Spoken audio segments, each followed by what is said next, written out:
Bonjour tout le monde, je m'appelle Melek Kanioulou, consultante réglementaire en immigration canadienne, membre du CAPIC. Aujourd'hui, je suis avec mon cher collègue Yves Martineau pour vous présenter notre bulletin hebdomadaire. Bonjour Yves, comment vas-tu? Bonjour Mélec, très bien et toi? Alors, je suis bien content d'être ici. Donc, effectivement, je suis Yves Martineau, je suis consultant réglementaire immigration et membre de la CAPIC. Et je te laisse la parole, Mélec, pour nous faire une présentation là, pour commencer. Oui, aujourd'hui, on va faire vraiment un survol général sur ce qui se passe actuellement dans le processus d'immigration relié à la COVID. J'aimerais commencer quand même avec une bonne nouvelle. Cette nouvelle concerne permis de travail ouvert dans les demandes de permis de, excusez-moi, dans les demandes de parrainage d'un époux à l'intérieur du Canada. Alors, ces demandes-là, on faisait avant, demande papier. Maintenant, on peut faire ces demandes-là en ligne. On doit seulement mettre une preuve d'envoi. Alors, cette preuve, ça peut être une preuve d'envoi par courrier, FedEx ou Post Canada. Donc, vous allez ajouter cette preuve avec la demande. Vous allez ajouter numéro de suivi dans la demande. Alors, ça, c'est une bonne nouvelle quand même. Maintenant, Yves, qu'est-ce qui se passe par rapport aux données biométriques à l'intérieur et à l'extérieur du Canada? Parfait. Donc, pour les demandes faites au Canada de résidence temporaire ou permanente, donc pour prolonger un séjour de visiteur, étudiant, travailleur, etc., on est dispensé maintenant de fournir les données biométriques. Cependant, pour les demandes faites à l'extérieur du Canada, on est toujours sous cette obligation et ça demeure très difficile d'en faire la demande. Il faut vérifier auprès du VAC qui correspond à son lieu de résidence, si possible de passer les données biométriques. Puis on va reparler de ce thème-là par rapport aux étudiants étrangers. Mais en attendant, qu'est-ce que tu pourrais nous dire, Mélec, des programmes de travailleurs qualifiés du Québec? Oui, travailleurs qualifiés sélectionnés par Québec, et les demandes de traitement, comme vous savez, sont malheureusement un peu longues. IRCC nous a informé que dans le centre de traitement des demandes de Sydney, il y a 27 000 demandes en traitement actuellement et 47% de ces demandes-là proviennent des candidats qui sont actuellement au Canada. Et ils ont dit également qu'il y a encore des dossiers, des enveloppes qui n'ont pas été ouvertes et ils ne peuvent pas donner des délais précis pour ces demandes-là, mais que quand même le personnel est sur place maintenant, travaille à temps plein. Ça, c'est aussi une bonne nouvelle. Et maintenant, Yves, pour ça, c'est long délai de traitement, mais pour Entrée Express, quand même, ça fonctionne bien depuis le début. Alors, tu peux faire un petit résumé depuis le début de pandémie et aujourd'hui, qu'est-ce qui se passe par rapport au rang d'invitation? Effectivement, donc l'entrée express continue à bien fonctionner malgré tout. Ça a toujours été un système en ligne, ça n'a pas changé. Donc, je dirais que c'est probablement un des problèmes d'immigration qui a été le moins affecté.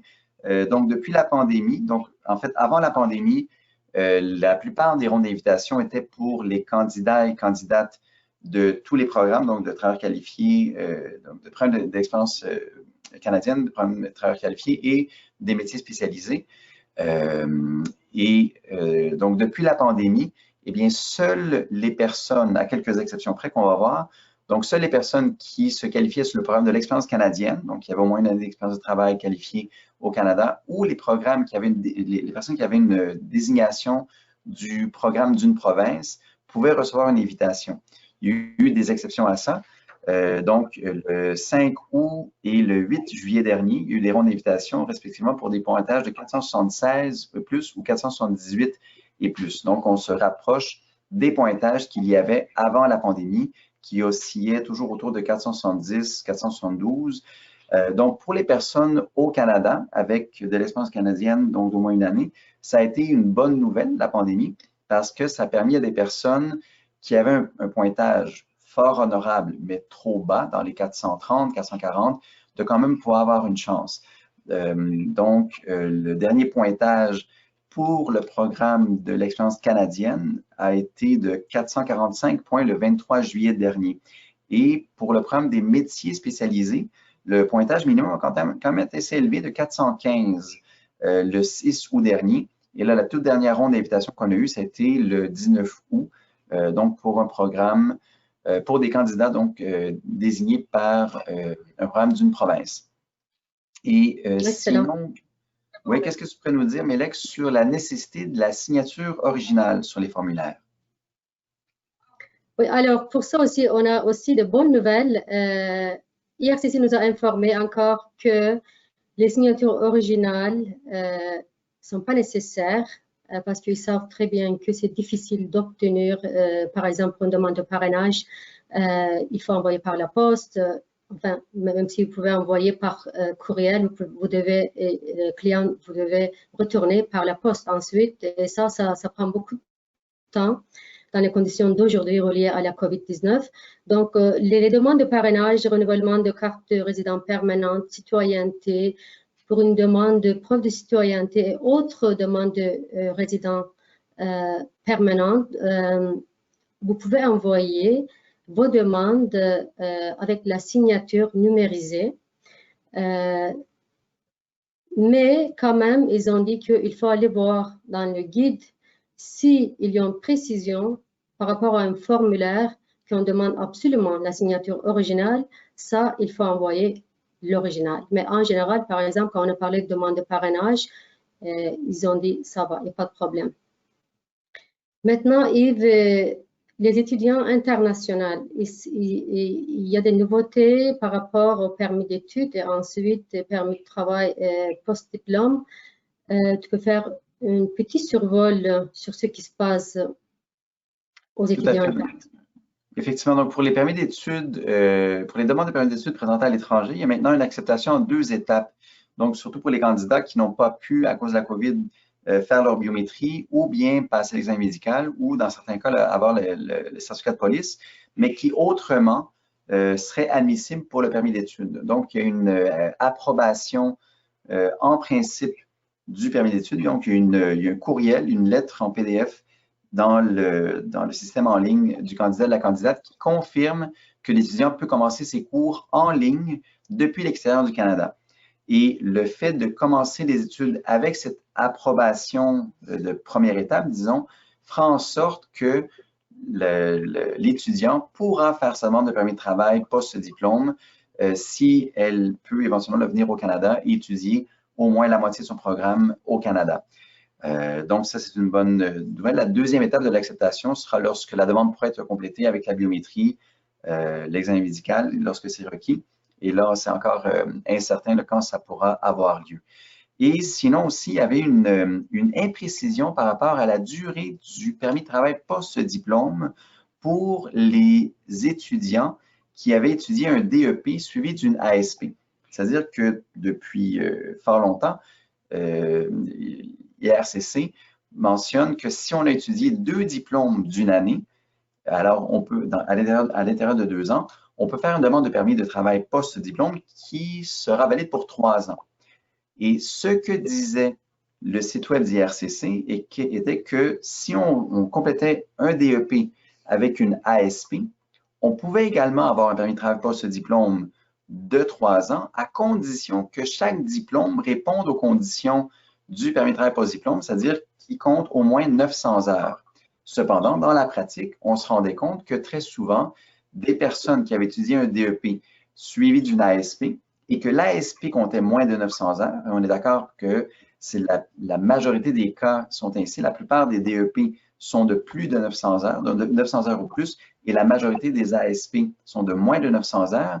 Et il y avait des cas où est-ce que des candidats nous rapportaient, bien, moi, j'ai fait ma demande de permis de travail post-diplôme avec un DEP et une ASP. L'ASP comptait moins de 900 heures, puis j'ai quand même eu mon permis de travail post-diplôme de 3 ans. Dans d'autres cas, l'agent émettait le permis de travail post-diplôme à la base du DEP seulement parce que c'était le seul diplôme admissible, c'est-à-dire qu'il comptait 900 heures ou plus. Là, tout ça, c'est clarifié maintenant.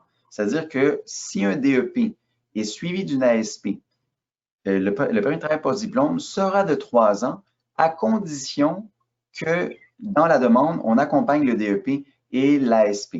Donc, c'est-à-dire que, par exemple, si on fait un lien avec le programme de l'expérience québécoise dans sa nouvelle mouture, qui exige aux candidats d'avoir une expérience de travail de 18 mois après la terminaison d'un DEP et ASP admissible, eh bien, on aura 3 années de permis de travail post-diplôme qui permettront de travailler plus longtemps. Donc, c'est l'autre précision qu'on a par rapport à ça. Et comme dernier point, Mélec, avant de se quitter, est-ce que tu pourrais nous parler un peu des délais de traitement, des délais actuels qu'on a, s'il te plaît? Oui, fameux délai de traitement. C'est difficile de gérer pour tout le monde, pour ERCC, pour MIFI, pour nos clients, surtout pour nous, parce que les clients ne peuvent pas patienter et on les comprend. Mais il y a des circonstances qui arrivent avec la COVID-19, malheureusement, qui ralentit tout. Alors, côté ERCC, ils ont quand même commencé à travailler à temps plein dans les centres de demande. Il y a eu certainement une accumulation, surtout pour les dossiers qui sont envoyés papier. Si je peux vous donner un exemple, de côté ERCC, pour les demandes de parrainage, première étape, ils sont rendus maintenant les demandes qui sont arrivées jusqu'au 12 février 2020. Alors, si vous avez envoyé votre demande après 12 février 2020, votre enveloppe n'a pas encore été ouverte, c'est sûr et certain. Côté MIFI Québec, c'est la même chose.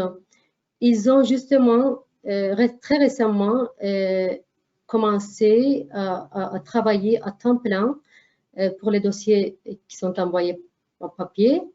La même chose avant une délai de traitement pour un CCSQ, demande d'engagement dans le cas de parrainage d'un époux.